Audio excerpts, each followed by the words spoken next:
Cerimonia di insediamento del nuovo direttivo della Fidapa di Palma di Montechiaro, che si è svolto presso un noto locale agrigentino, composto dalla presidente Lina Petrucci, vicepresidente Letizia Pace, tesoriera Francesca Gaudino, segretaria Mattia Aquilino, rappresentante Young Angela Veronica Napoli, past president Rosaria Maurizia Vinciguerra.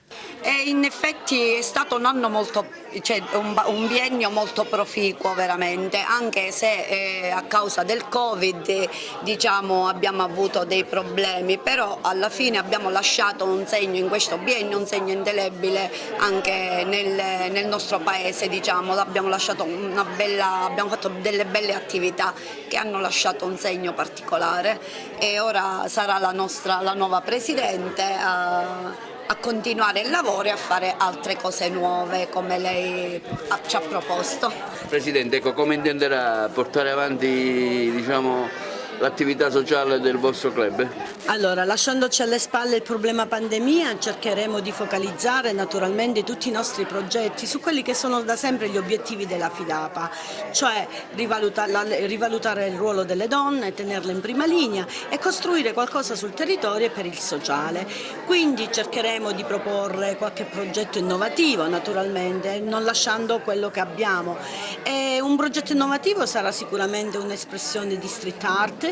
Poi avremo praticamente la cerimonia per la violenza sulle donne, che da sempre rappresenta un nostro baluardo, e naturalmente faremo anche delle opere di solidarietà con i nostri progetti. La cultura non va dimenticata, perché importanti saranno i libri, perché la cultura rappresenta anche un'apertura dopo il Covid. Di conseguenza, che posso dire in sintesi? Lasciamoci alle spalle il passato e riappropriamoci del nostro futuro, così come dice la nostra Presidente nazionale neoeletta Fiammetta Perrone. Io sono molto fiera, orgogliosa di rivestire questa carica. Affiancherò la Presidente in tutto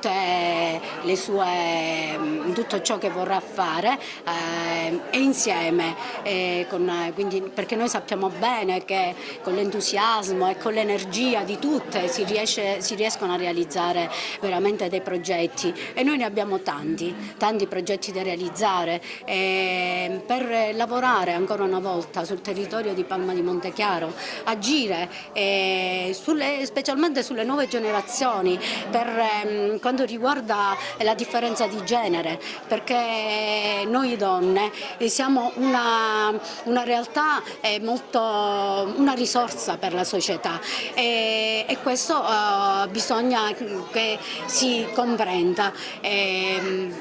Rappresentiamo le donne del mondo nei vari campi di lavoro, nelle varie attività, donne quindi medico, donne imprenditrici, donne quindi che occupano dei ruoli importanti nella società, e tante volte tanti ostacoli dobbiamo superare ancora, purtroppo devo dire, per affermarci. E allora unite e insieme abbiamo già fatto tanto, ma ritengo che ancora molto c'è da fare, e in questo biennio con i nostri programmi, i nostri progetti, sono sicura che riusciremo a realizzare e a riuscire nei nostri intenti.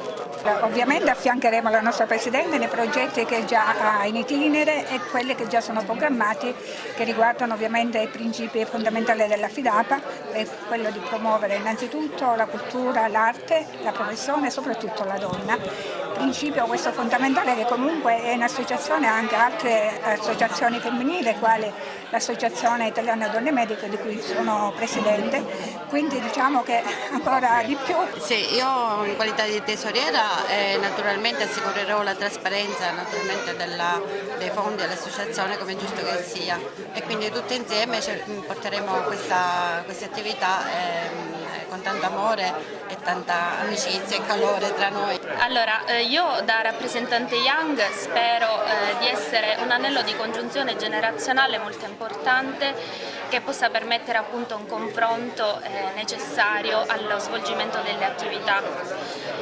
Spero quindi di essere capace, di essere in grado di svolgere tutte le attività che mi competono e che mi vorranno conferire, con attività e propositività.